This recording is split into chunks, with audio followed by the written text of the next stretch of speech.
Welcome to the Tao of Pizza, where we feature top logistics leaders, entrepreneurs, and supply chain innovators and share their inspiring stories with a holistic twist. Mark Hiddleson here, host of the Tao of Pizza podcast, where I talk with top industry innovators in the warehousing, logistics, and supply chain business with a holistic twist. Before I introduce our guest, Michael Thomas, this episode is brought to you by Specialized Storage Solutions. Listen, I've been in the logistics industry for several decades. I know I don't look that old, but it's true. We provide industry-leading warehouse storage solutions nationwide. So basically, if you have a warehouse that needs racks, shelving, carts, conveyors, or mezzanines, we can help with design, engineering, installations, inspections, and repairs to help our clients optimize their logistics operations. You know, it's funny, Michael, sometimes don't even realize we can actually help with the permit acquisition services. We take a holistic look at your entire business supply chain ecosystem to develop the resources for continually improving your operation. To learn more, visit specialracks.com or give us a call at 707-732-3892. I'll even give my personal email address for podcast listeners. So email me at markhiddleson@aol.com if you're ready to take your warehouse storage and retrieval systems to the next level. So we have Michael Thomas with us here. He's a supply chain veteran. And for the last 2 decades, he's been involved with the supply chain of Grocery Outlet. He's part of a team responsible for all logistics functions, including inbound freight, store delivery programs for grocery, general merchandise, health and beauty, beer and wine, frozen, deli, and meat. He's accomplished it through a distributed network of outsourced and company-operated DCs operating in 6 states now: California, Nevada, Oregon, Washington, Pennsylvania, and Idaho. The total number of employees in their supply chain is just over 500, with the majority in field locations and a very small headquarters staff handling inbound and imports. A Grocery Outlet is a leading extreme value retailer in the United States, serving bargain-seeking customers since 1946. Publicly held, Grocery Outlet employs 1,000 people across the U.S. Headquartered in Emeryville, California, Grocery Outlet has been a family operated for almost 70 years and has a rich history of putting customers and employees first. Michael, welcome to the Tao of Pizza. Thank you, Mark. Well, good to be here. Yeah, it's good. Good to have you here. I've been looking forward to this for a while. It's actually, this conversation is one of the reasons I started this project, because you've been a great client over the years and you've been a great resource for me learning in this business. And you were one of my first really good clients, and you were already pretty much a senior supply chain leader when I met you. So I'd like to know, like, what the earlier days of your career, or even how you got into logistics, what was it like? Oh, gosh, you got to go back into the mists of time for that one. The space-time continuum. The space-time continuum, indeed. So I started out of college with a company called Christian Salverson in the UK.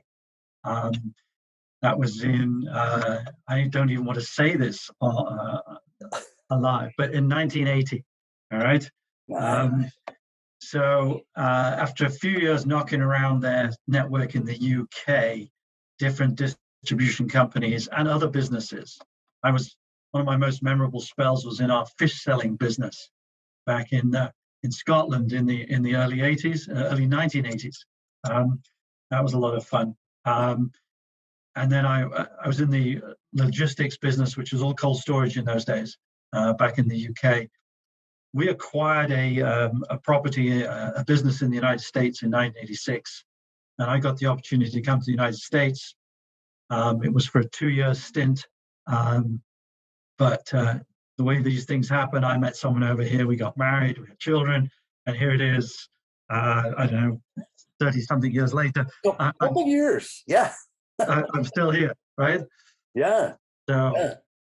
And delighted to be here. And since I came to the States, I had some similar travels with Christian Salverson and successor companies. So I worked in California, I worked in Southern California, I worked in Atlanta, I worked in Buffalo, New York, I worked in New Jersey, I had spells in Texas. And that is a great lesson for anyone in the logistics business. If you're prepared to move around and take on increasing responsibility, companies are looking for that sort of help. People who will move and solve a problem somewhere will get on in the logistics business. Yeah, that's great advice. And I'm thinking, that far, supply chain has been on everybody's mind recently because there's problems.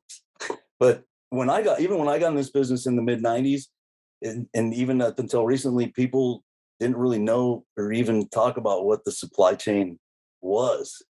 So, and what did you do before? Did you go right out of school to work for Christian Salvesen? So I went into what was called a graduate trainee program at the time. Basically, you were cheap labor in various. That's what they call a graduate program, is cheap. Various operations. So I worked, I worked a couple of years on a shift pattern, 2 to 10, 10 till 6, 6 till 2, which really it's a good way to understand the business, to work different shifts, right? So a lot of that in the early days was basic blocking and tackling. How do you get trucks out on time? And logistics hasn't changed a lot, let me tell you. It's still about how do you get trucks out on time. We've got a little bit more sophisticated. Our systems are better, but it's really still about how do you get trucks out on time. Yeah, so absolutely.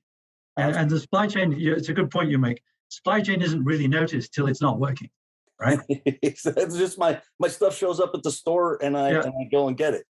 Yeah, absolutely. Yeah. And when we first met, and I wanted to ask you about this, and this has kind of been a trend for me. The first opportunity we had is it was somebody working for you had contacted us because you had a project. It was pretty sure it was a racking reprofiling project, but it seems like in our industry, or in that was P&O at the time, which had bought out Christian Salvesen, but it's a third party frozen or refrigerated warehouse.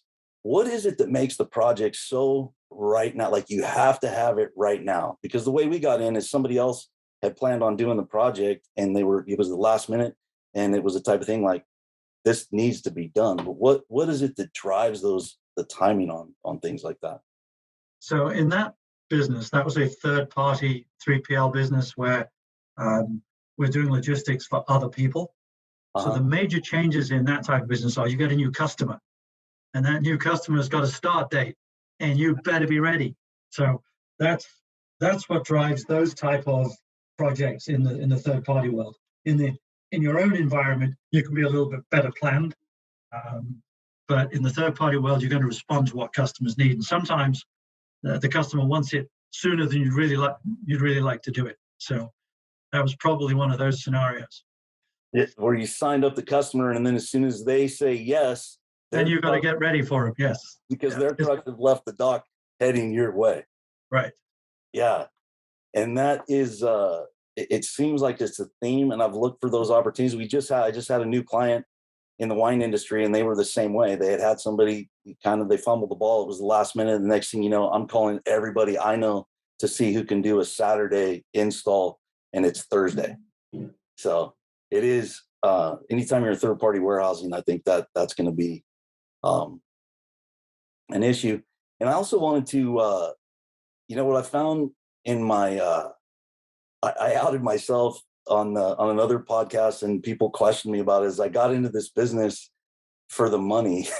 And I've got teased for that. And it was really early that I found, like, I started because I wanted to. It's kind of like you said, you're willing to move around to get up. But I found early on it's the relationships in business that really it makes it worthwhile. I think you can solve problems in a better way. I mean, I think a lot of people, when they talk about, it's a relationship, they think it's a soft skill or it's something.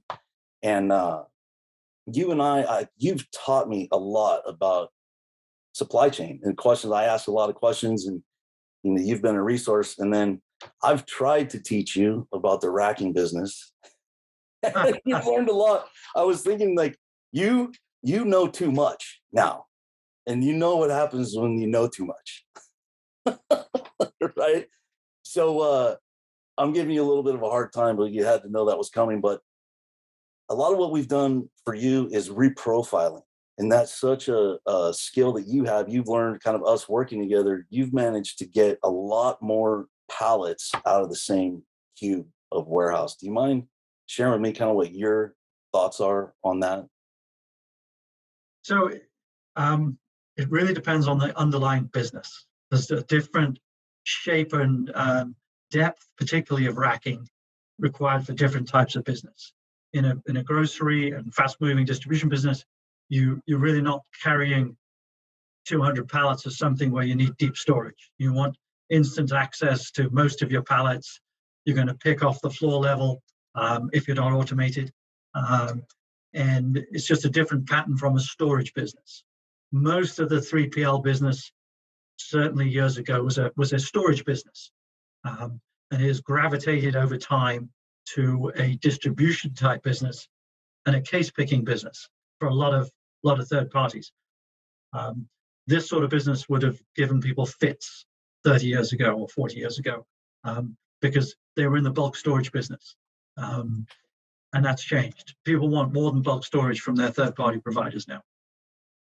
And they've pushed it even with the third parties, we're shipping mostly to stores. And then in the last, I don't know, has it been about the last 10 years where things are getting to now, the direct to consumer is probably our fastest growing. So it went from just storage, and then it was distribution, and then now we're getting to direct to consumer. And I know even in your business that people are looking at that, somebody orders something on the telephone and it shows up. Telephone, where have you been? Well, you find it in the yellow pages, right? Yeah. So buy online, pick up at store. BOPIS is a big thing for retailers. And then that's really the method that works for a lot of people. There are vendors out there who are developing their own warehousing, and they don't have a store network. So Ocado, for example, in the UK, delivers to people's houses. They have no stores. It all comes from small regional warehouses. They do a fantastic job. The US is a little bit behind that. Most of our is BOPIS, buy online, pick up at store, or there are a number of home delivery outfits linked to stores. So, for example, Instacart, you can order through Instacart. They will pick your order at a store and then deliver it to your house. So then that happens. It's not actually a Grocery Outlet employee, but somebody else, Instacart. So it's another third party that does the shopping, and then they just pay. Will they just pay with a credit card or?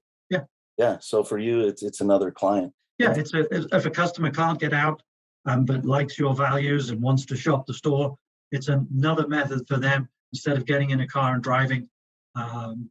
So it's really a great flexibility. Now, a lot of people like the in-store experience. And I do think in the recent, period with this inflationary push we're going through at the moment, the store experience is coming back for a lot of people. We're not sheltered at home ordering off, Instacart and all the other delivery services, right? People are getting out more.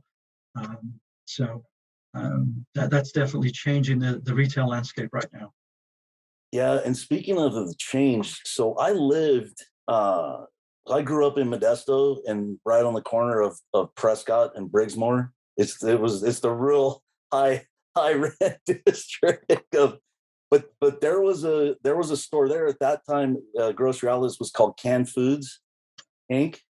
That is store number 22 in the network. Is it? It is store number 22. That's the store I used to shop at when I lived in Modesto. It's doing great business now. It's a perfect example of the grocery outlet model.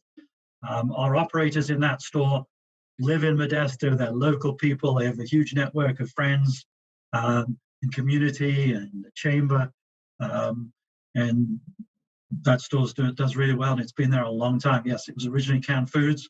And then we've morphed to the grocery outlet bargain market. Yeah.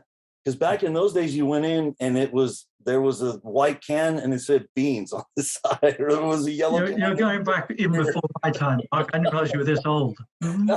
No, when I lived there, it was through high school, but you walk into a grocery outlet store now, and they're nice stores. I mean, one of the things, and you gave me this idea almost 20 years ago, they get really good deals on wine.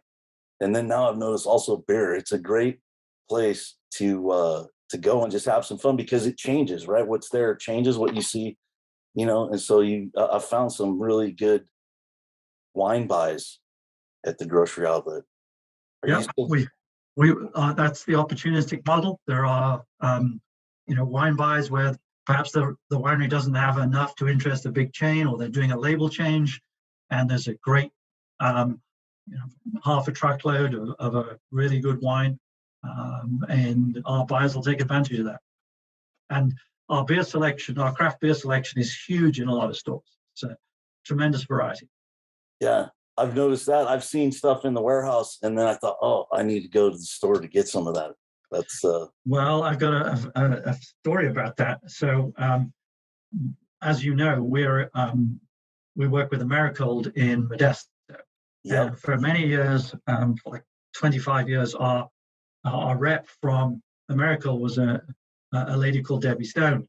And Debbie used to see our receivings coming through, and she would add to the orders for her local store, which happened to be 22, that store you went to on Prescott. And then she would go to the store, and they'd have what she'd sent them, which she wanted to buy. And so the store knew if they saw something on an order that they hadn't ordered. Frequently, it was Debbie just adding something she wanted to make sure they had. Nice. So, Debbie, if you see this ever, hope you're well and enjoying your retirement, because Debbie retired earlier this year. So thanks, Debbie. That's awesome. That's a supply chain in action story. Yeah, that's a different sort of BOPIS. That was buy at the warehouse, pick up at store. Yeah, that's nice. Yeah. Nice. Back before that was even a thing. Yeah. Awesome. Well, I also wanted to get into, so you're running, there's 500 employees, and it's networked between, you've got Americold, you have other partners that you work with to accomplish. So you outsource the cold. Is that what it is? Or are there other things? No, we outsource a fair amount of the business actually to providers. So we do outsource the cold and refrigerated to Americold. They've been a tremendous partner for us. They run 4 locations for us: Lancaster, Pennsylvania, Ontario, California, Tacoma, and then the home base, the big kahuna, is Modesto. And we opened Tacoma when we had enough stores in the Northwest. We've opened in Ontario a couple of years ago as we've added stores in LA. And we have an operation also in Mountville, Pennsylvania. And that's there's a story about Mountville. Many years ago with CSI, which was one of the companies that in the sort of ownership trail for the old Merchants Refrigerating, which became Christian Salverson, which became CSI, which became P&O, which became Versacold. And I think the final ownership is now Americold. It is. But that's how the business has changed. So the site in Mountfield, Pennsylvania, that we're now at, was the first site that we put a new WMS into, or second site we put a new WMS into in like 2002. And when we acquired the Amelia's chain in Pennsylvania, we wanted to make different distribution operations. So I was calling on Mountfield and Americold, and a lot of the team members who were there when we were putting that WMS in were still there. So I got to work with people I'd worked with 10 years before, and some of them are still there. So you make great contacts in this business, and it's amazing how many people you bump into at future points in time. And it makes it, for me, it always makes it easier to do business that way too, because you have a rapport, there's a relationship there. And you can do things that you couldn't ordinarily do. And it reminds me, I even almost hesitate to share this story, but so you've given me some great referrals over the years, because you subleased part of your freezer at the grocery outlet site to another client. I can't even think, was it Foster Farms at the time, or Crystal Creamery? Crystal Creamery. they had an ice cream program and they needed racking. And he said, I have the best racking guy in Northern California. And Is that what I said? I'm assuming you said I got some knucklehead who can put racks in for me. I'm sure he can put it in for you. But it was a good referral. It was a great introduction, and we ended up getting that project. And then I don't know how many years later, when they wanted to sell it back. Do you remember how long it was? They only had it for probably 5 or 6 years. Was it maybe 10? I don't think it was 10 years. Yes, they got bought out and they wanted to take the stuff out of the freezer. So didn't you get to buy back the rack you sold them for like a nickel on the dollar or something? So it was more like 10 cents, but there's a lot of I thought it might be. there was a lot of labor involved in taking it down. Yeah. And you probably had to band it and palletize it too. Yeah. And then what we did is, rather than ship it back to my yard, since I knew it was something you were going to need in the future, I think we just parked it on your side of the fence. And then as you needed it, I didn't charge you until you needed something. And, we could have shipped it to other customers because you just kind of let us use that space. But we ended up selling that. So it was nice for me. We didn't have to move it. But it was nice for you. You knew you had, if you wanted to do a project, that you had something. Yeah, it was great racks. That was the Frazier structural stuff, right? It was really, really good stuff. And, I couldn't do that with just anybody. It's not going to park $150,000 worth of racking in somebody's yard and say, hey, I'll trust you that in 6 months it's still going to be here. I don't think we touched a single beam. No, I know you didn't, because we and nobody wanted to do it except for us. So you would hire us to go and put it in. And it reminds me, those with the profiles, that's something we've over the years, Grocery Outlet has so many different racking profiles. You've got taller stuff like paper towels and lighter chips, but everything need really tall locations. And you've got smaller pallets like wine, canned food, some of the others that, it's a small 52, 54 inch high pallet. And we've gotten better and better and better at getting the elevations dialed in ahead of time. You mean we try and sort of plan once and plan twice and cut once now? Yeah, because I know, and you and I have had some interesting phone calls, and I don't use 4-letter expletives that much in business, but sometimes it comes up, which reminds me of another question I want to ask you is, what does bloody hell mean? It's and anyone who knows Michael, you could listen to it, is if you've heard it, and it must be some kind of saying of love, right? It's a low level expression of frustration. How about that? Yeah, which happens, right? And that's one of the things with this business. All the greatest planning you could put into something in ahead of time and get the drawings and get everybody to sign it and everybody's on board. And then what happens sometimes always isn't the perfect result. Or for us, sometimes somebody else in the DC, we just had that happen. We did everything ahead of time, the drawings, the plans, and there was the job we did on a Saturday. But then, of course, the person that I ironed everything out with wasn't there on Saturday, gave it to somebody else, and they had a different idea about the way things should be done. So luckily, Cody, my project manager, was there, and he was able to say, no. Mark was here on Friday. He counted everything himself. He had this drawing made. We're doing it to the drawing, and that was enough. But I think that was the last time you and I had a phone conversation, was when that didn't happen. Yeah, I think you're right. I think I was working the place one evening or one Saturday or something, and there was some racking I just didn't like the look of, and the levels didn't feel right, and we made a mistake. Yeah. But the drawings fix it, so it's good. It is, and I've invested a ton of time the last 3 or 4 years. At first, on the drawings, I would just do something by hand and hand it to the guys and go, and it was fast.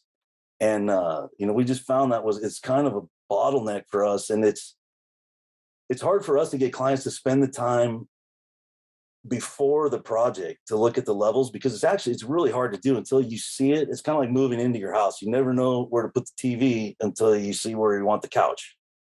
And racking it seems simple. Okay, it's profiles. You want a 52, 62, 72. But when you've got ceiling height limitations, rack height limitations, forklift height limitations, and a really extremely knowledgeable operator about racking who knows how to find the mistakes. Yeah. But you've been great. And that's what I mean that I've learned from you too, because I can take some of the things where either we made a mistake or you taught me something about, and then I take that to my other clients. That's one of the reasons that I love having you on, is that, I mean, it's a learning, and I'm trying to teach you a little bit about racking, and I think there was a major safety factor when you took over the position at Grocery Outlet, and you knew immediately. Do you remember that? Do you mind sharing that story? Do you remember what it was like to walk in that first day and what we saw, what we were able to accomplish? Yeah, we had some racking. It's called American slide rack. Yeah. It's actually pretty good racking. As roll form racking goes, it's about as solid as I've ever seen. Yeah, heavy duty. Heavy duty, really good. Actually, we still have some of it. The difference is that we've now anchored it to the floor. Yeah, I remember when I told you, you said, "Hey, is this okay?" And I said no, because we're talking about a lot of racking. You looked down the aisles, and it was like a S. It was like a wave. Yeah, and when I told you that it was called American slide rack, that we had the anchor, you said, "Isn't it called American slide rack because you could slide it? You could slide it. You could slide it back and forth." And I said, no, we got to anchor this stuff. But we did. We anchored every single a location, and then we continued to do safety. We replace damage and do safety inspection. And talking of which, I think I've got about there's a couple of repairs we need to get some rack back into operation right now, Mark. I know when your team's here next, but as we always are, we're miserably tight for space. And I walk past this rack that's X'd out, and it drives me up the wall. So yeah, so Scott and Cody spoke this morning about that. There's 3 locations that we have on the schedule for the first part of next week. Monday's a holiday. Yeah, Monday's a holiday. I wasn't going to come to this meeting without having that answer, because I knew there was a potential. Yeah, excellent. Yeah. So you look at the progress in '97, and where it was when we started. Right, we had all the floor level roller racks. Right. So I mean, those we filled those in. We've changed out a lot of the American slide rack. We've gone from roll form to structural. We've gone, we've added some 2 deep, 3 deep, 5 deep in some areas. Do you know how much capacity? I know you've doing a ton more business out of that same building since you started there. Do you have an idea what the numbers are as far as cases or pallets or anything? Do you know? Of course. Because is the Pope Catholic? Yeah, I figured. So what? Yeah, so when I started, we were doing about 220,000 cases a week. And what was that again? How many? 220. 220,000 cases. Yeah. And a normal week now is more like 640 to 650. Oh, let's just call it 660. And triple. But in COVID, at the height of COVID, we were doing over 800. Our biggest week during COVID was 820,000. Wow. So and we were able to get that done because Grocery Outlet has an incredibly flexible system. And we were able to change the order profile for stores to concentrate on, frankly, grocery and get grocery to the stores at a higher cases per line than we normally do. And that enabled us to ship more cases for a very short period of time. So share what you mean by grocery versus what? Do you have other stuff? Yeah, so we've got health and beauty. And general merchandise, right? And then beer and wine is even separate from grocery? Yeah, well, we generally pick beer and wine with grocery. Okay. But so it's a consumable. Customers needed their beer and wine during COVID, right? So we had to get that out. Yeah, absolutely. Well, that's just that's awesome. That's 3. And so basically same number of employees, right? You haven't added people. Oh no, You've No, added. we haven't got 3 times as efficient. Well, We're, you're just doing the same in the same building, but you have more people getting more product, so more throughput basically with more people. yeah, it's more throughput for sure. So the fixed costs have gone down, but the people costs have gone up. I mean, wages are significantly higher over a period of time, and the business profile has changed quite dramatically. So back in those early days, we would ship a lot of pallet items, we would ship a lot of product in layers, and now we ship way fewer pallet items and a limited number of layers. Because grocery, as you said in your comments about Grocery Outlet, it's evolved into a deep discount grocery store. If you're prepared to buy, Hunt's ketchup versus Heinz ketchup and get a ketchup, you're going to be able to do a full shop at a Grocery Outlet and save a lot of money. They have everything. Profile has changed to serve that increase in mix over the years. And it's every industry has gone to, I heard it called at a conference, the proliferation of SKUs. It's the bane of my life. So we're very fortunate that our planning and purchasing teams are pretty disciplined. When we buy something, it's because we want to excite the customer with that item, or it's an item the customer has to have. So we don't tend to have items that last for 12 months. If items come and go because we're going to price them to be exciting for customers. Yeah, and you have a whole buying team that's what their focus is, getting the Yes. right stuff, right? Yeah, there's a substantial group of people in head office in Hollis in Emeryville buying for grocery department, deli department, frozen meat, general merchandise, HPC, and beer and wine. Yeah, so I'm getting close. That I know you have a time frame on the others, but I wanted to ask you if you had any advice for somebody who is interested in getting involved in a career in supply chain. What would you say? Or they're in the supply chain. Do you have any advice of people wanting to get into like your type of business? Yeah, I think first off, try and make sure you get to college, and if you're not in college, get to college while you're doing a job. Get a qualification, and then volunteer to take on extra work. There's a lot of turnover in our business. People who who will take on responsibility can rise up to the top and can get other opportunities. And as I said earlier, if you're prepared to move and take things on, that's a great experience. And if you join a 3PL company with lots of operations, there are going to be opportunities all over the place, because good people are in short supply. And in logistics, common sense and good skills with people will get you a long way. This is not actually a rocket science business. It's a blocking and tackling and common sense business. So it's a block and tackle, roll your sleeves up. I've seen you still. I see you in the warehouse sometimes, and you're in the senior leadership of the company, and you're in a tracksuit, picking orders and tracking your efficiency down to the case per second, right? Yeah, well, the guys are very good to me. They give me some of the lighter tasks now, so it's yeah. But yeah, we'll pick if we're in deep trouble, we're going to pick, because it's about servicing the stores. That was one of those ways you got 800,000 cases out the door at the height of the. It was, yes. Is that you pulled 200,000 of those cases? No, but you remember Joe was picking, Carl was picking, Adrian was picking. I mean, we were able to jump a lot of extra bodies onto the floor, and it's not all about what that does for cases. It's about telling the crew that we're here to help, right? And we're not standing back while they're in trouble. We're not asking them to do 12 hours a day while we sit around. Yeah, and I've seen you pull cases. You work fast. You walk fast.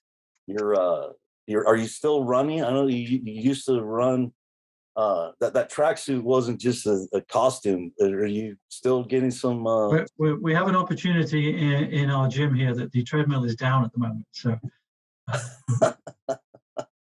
nice.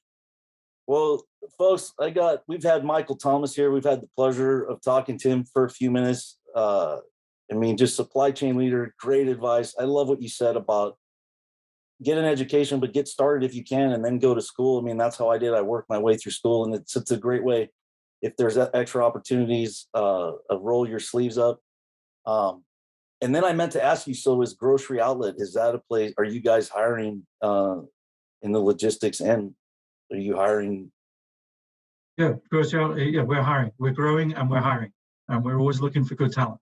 So yeah. And so what would be the best way if somebody was interested in Grocery Outlet? How do you prefer? Do you have a website? We have a website, and there's a careers page on there. If you're in Sacramento, you could even drop by the DC and ask to see one of the warehouse team. Lou Holzkamp's our general manager. Ask for Lou. You'll be delighted. Lou's not here. Ask for Adrian Santos. If he's not here, you can check if I'm here. Dynamite. Thank you so much, Michael. This has been awesome, man. I love what you bring, and you've been a great client. And thank you. And even for our audience, I thank you, because you've had some great advice, great ideas. And I look forward to seeing you at 97, or maybe on the golf course or the tennis court. That'd be fun. All right, Mark. Thank you very much. Enjoyed it. Yeah, dynamite. Okay. Thanks for listening to the Tao of Pizza podcast. We'll see you again next time, and be sure to click subscribe to get future episodes.